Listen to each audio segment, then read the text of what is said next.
നമസ്കാരം.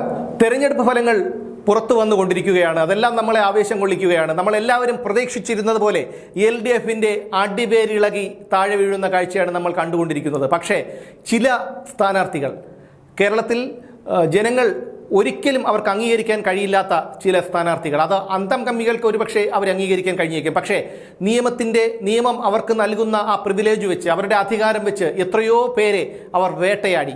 അങ്ങനെ ചിലർ തോറ്റ കാഴ്ച, അല്ലെങ്കിൽ അവർ പിന്നോട്ട് പോകുന്ന കാഴ്ച വളരെ സന്തോഷം തരുന്നതാണ്. അതിലൊന്നാണ് KT ജലീൽ. ധാർഷ്ട്യവും അഹങ്കാരവും മാത്രം കൈമുതലാക്കിയ ഒരു മനുഷ്യൻ. സിമിയുടെ മുൻ പ്രവർത്തകനായ KT ജലീൽ ഒന്നാം പിണറായി സർക്കാരിൻ്റെ കാലത്ത് മന്ത്രിയായിരുന്നപ്പോൾ കാണിച്ചതെല്ലാം നമ്മൾ കണ്ടതാണ്. അതിനുശേഷം വീണ്ടും അയാൾ തവനൂരിൽ നിന്ന് ജയിച്ചു. പക്ഷേ ഇത്തവണ അയാളുടെ അടിവേരുളകുന്ന കാഴ്ചയാണ് കണ്ടത്. അത് തീർത്തും സന്തോഷമുണ്ടാക്കുന്ന ഒരു കാര്യം തന്നെയാണ്. തോൽവി ഉറപ്പിച്ചതിനു ശേഷം സമൂഹ മാധ്യമത്തിൽ ഒരു കുറിപ്പൊക്കെയായി ഈ KT ജലീൽ വന്നിട്ടുണ്ട്. ഇത് പരാജിതന്റെ അവസാനത്തെ അടവാണ്. ഇനി LDFിന് കേരളത്തിൽ സ്ഥാനമില്ല. അതുകൊണ്ട് ഏത് സമയത്താണ്, എന്ത് തന്ത്രം ഉപയോഗിച്ചാണ് ഈ KT ജലീൽ UDFിലേക്ക് വരാൻ ശ്രമിക്കുന്നത് എന്ന് മാത്രം ഇനി കണ്ടറിഞ്ഞാൽ മതി. പിന്നെയുള്ളത് പത്തനാപുരത്തെ രാജകുമാരൻ KB ഗണേഷ് കുമാർ. എല്ലാവരെയും പുച്ഛത്തോടുകൂടി കാണുന്ന, എല്ലാവരോടും അഹന്തയോടുകൂടി സംസാരിക്കുന്ന ഒരു ഏറ്റവും ഈ പറയുന്ന നിയമസഭയിലെ ഏറ്റവും മോശപ്പെട്ട ഒരു ജനപ്രതിനിധിമാരിൽ ഒരാളായിരുന്നു KB ഗണേഷ് കുമാർ. അയാളുടെ പല നിലപാടുകളും, അയാൾ മറ്റുള്ള രാഷ്ട്രീയ പാർട്ടിയിലുള്ള മറ്റുള്ളവരെയൊക്കെ കളിയാക്കുന്ന കാഴ്ചകളൊക്കെ നമ്മൾ കണ്ടതാണ്. ഉമ്മൻചാണ്ടി എന്ന ദൈവതുല്യനായ മനുഷ്യന്റെ അന്ത്യത്തിന് പോലും ഈ നൃശംസന് പങ്കുണ്ട് എന്നുള്ളതാണ്. ഇയാൾ കാണിച്ചു കൂട്ടിയ അഴിമതികൾ നമ്മൾ കണ്ടതാണ്. എന്ത് ചെയ്താലും എന്നെ പത്തനാപുരത്തെ ജനങ്ങൾ ജയിപ്പിക്കും എന്ന് യാതൊരു എളുപ്പമില്ലാതെ അഹന്തയോടുകൂടി പറയുന്ന ഗണേഷ് കുമാറിനെയാണ് ഇന്നലെ വരെ നമ്മൾ കണ്ടത്. എന്നാൽ ഇന്ന് കാണുന്ന കാഴ്ച ജ്യോതികുമാർ ചാമക്കാല എന്ന UDFകാരൻ ഇയാളെ മലർത്തിയടിച്ചിരിക്കുന്ന ഒരു കാഴ്ചയാണ്.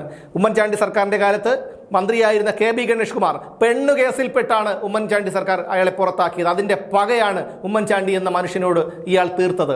ഒരുപക്ഷെ ഗണേഷ് കുമാറിൻ്റെ ഈ തെമ്മാടിത്തരമില്ലായിരുന്നെങ്കിൽ, ഈ ക്രൂരത ഇല്ലായിരുന്നുവെങ്കിൽ ഈ ഉമ്മൻചാണ്ടി എന്ന മനുഷ്യൻ ഇന്നും ജീവിച്ചിരിക്കുമായിരുന്നു. ഗണേഷ് കുമാറിൻ്റെ ഈ തോൽവി വളരെ സന്തോഷം തരുന്ന ഒന്നാണ്. ഇനിയൊന്ന്, വീണ ജോർജ് ആറന്മുളയിൽ മത്സരിച്ചു. വീണ ജോർജും തോൽക്കുന്ന ഒരു കാഴ്ചയാണ്, അബിൻ വർക്കിയോട് തോൽക്കുന്ന ഒരു കാഴ്ചയാണ് നമ്മളിപ്പോൾ കണ്ടുകൊണ്ടിരിക്കുന്നത്. വീണ ജോർജിൻ്റെ മറ്റുള്ള ഭരണപരാജയമെല്ലാം നമുക്ക് മാറ്റിവെക്കാം. പക്ഷേ അവർ കഴിഞ്ഞ 2 മാസങ്ങൾക്ക് മുൻപ് കണ്ണൂർ റെയിൽവേ സ്റ്റേഷനിൽ വെച്ച കരിങ്കൊടി കാണിച്ച് പ്രതിഷേധിച്ച യൂത്ത് കോൺഗ്രസ് പ്രവർത്തകർ തന്നെ കായികമായി ആക്രമിച്ചു എന്ന് പറഞ്ഞ് ആ കുട്ടികളെ അറസ്റ്റ് ചെയ്യുകയും അവരെ ജയിലിൽ അടയ്ക്കുകയും ചെയ്തു. എന്നിട്ട് അവർ കാണിച്ച നാടകമൊക്കെ നമ്മൾ കണ്ടതാണ്. ICUവിൽ വന്ന് കിടന്നതും, കഴുത്തിൽ കോളറിട്ടുകൊണ്ട് നടന്നതും, പിന്നീട് ICUവിൽ നിന്ന് കാറിൽ കണ്ണൂരിൽ നിന്ന് തിരുവനന്തപുരത്തേക്ക് വന്നതുമൊക്കെ നമ്മൾ കണ്ടതാണ്. അപ്പോൾ തന്നെ നമുക്കറിയാം ഇവർ ഒന്നാം തരം ഒരു നടിയാണ് എന്നുള്ള കാര്യം നമുക്ക് എല്ലാവർക്കും മനസ്സിലായ കാര്യമാണ്. അന്ന് വെറുത്തതാണ് വീണ ജോർജിനെ. കേരളത്തിലെ ആരോഗ്യരംഗത്തെ ഇത്രയേറെ പിന്നോട്ടടിച്ചതിൻ്റെ പിന്നിൽ വീണ ജോർജിൻ്റെ പങ്ക് വളരെ വലുതാണ്. ഇനിയൊരാൾ PV ശ്രീനിജൻ. PV ശ്രീനിജനെ നമുക്കറിയാം, കുന്നത്തുനാട് MLA ആണ് കക്ഷി. അനധികൃത സ്വത്ത് സമ്പാദനം, എത്രയോ ആരോപണങ്ങൾ അയാൾക്കെതിരെ വന്നു. പക്ഷേ അതൊന്നും PV ശ്രീനിജനെ ബാധിക്കുന്ന ഒന്നായിരുന്നില്ല. പക്ഷേ PV ശ്രീനിജന്റെ കയ്യിൽ മറ്റൊരു ആയുധമുണ്ടായിരുന്നു, SC/ST അട്രോസിറ്റീസ് ആക്ട്. ഇത് വെച്ച എത്ര പേർക്കെതിരെ അയാൾ കേസ് കൊടുത്തു. സാബു ജേക്കബ്, ഷാജൻ സ്കറിയ, അങ്ങനെ എത്രയോ പേർക്കെതിരെ ഇയാൾ കേസ് കൊടുത്തു. അത്തരത്തിൽ ധാർഷ്ട്യം പിടിച്ചൊരുത്തനായിരുന്നു ഈ PV ശ്രീനിജൻ. അതുകൊണ്ട് PV ശ്രീനിജനും ഇപ്പോൾ താഴെ വീഴുന്ന കാഴ്ചയാണ് നമ്മൾ കാണുന്നത്. ബാലുശ്ശേരി MLA സച്ചിൻ ദേവാണ് അടുത്തത്. സിറ്റിംഗ് MLA ആയിരുന്ന സച്ചിൻ ദേവയാണ് അടുത്തത്. സച്ചിൻ ദേവിന് മറ്റൊരു വിശേഷണം കൂടിയുണ്ട്.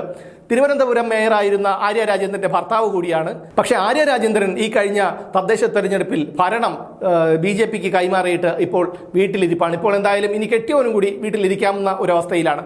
ഇപ്പോൾ കെട്ടിയോനും കൂടി വീട്ടിലിരിക്കേണ്ട അവസ്ഥയാണ്. അത് ആര്യ രാജേന്ദ്രന്റെ പ്രവൃത്തി ഒന്നുകൊണ്ട് മാത്രമാണെന്ന് നമുക്ക് നിസ്സംശയം പറയാം. കാരണം 1.5 വർഷങ്ങൾക്ക് മുൻപാണ് ഒരു KSRTC ഡ്രൈവറെ, യദു എന്ന് പറയുന്ന ഒരു KSRTC ഡ്രൈവറെ ആര്യ രാജേന്ദ്രനും സച്ചിൻ ദേവും ആര്യ രാജേന്ദ്രന്റെ സഹോദരനും ഭാര്യയും ഉൾപ്പെടുന്ന സംഘം തലസ്ഥാന നഗരിയിൽ സെക്രട്ടേറിയറ്റിന് വിളിപ്പടകല വെച്ച് തടഞ്ഞിട്ട് അയാളെ അധിക്ഷേപിച്ചത്, അയാളെ മർദ്ദിക്കാൻ ശ്രമിച്ചത്.